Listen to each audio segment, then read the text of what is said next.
The first thing that you've got to remember with these, and I have forgotten this so many times, on the roof bar there's these little slots here, if you can see them, like here and here, and then there's another one underneath at the back here where these rest. So there's another two at the back here just underneath. So you've got to remember always to position the locking mechanism where these slots are located, because if you try and position the roof bar here, they're not going to lock, and that's when you break these locks.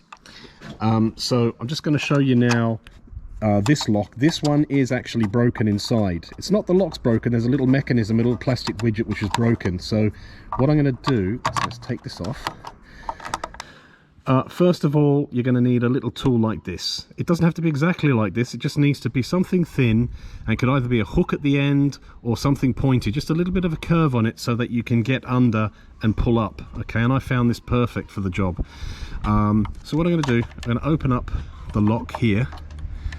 Okay, so we'll open it up, pull this out.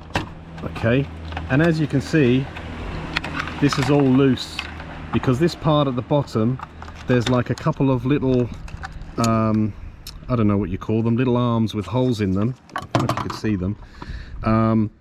And a little pin is supposed to go through there and through the bottom of this to keep this in place, but that's the bit that's broken. So what we've got to do, if I wanted to close this up and wait for my replacement part, what I've got to do is I've got to lift this, or rather this hinged part, up to the top. So this hinged corner needs to go into here, that hinged joint needs to go up here.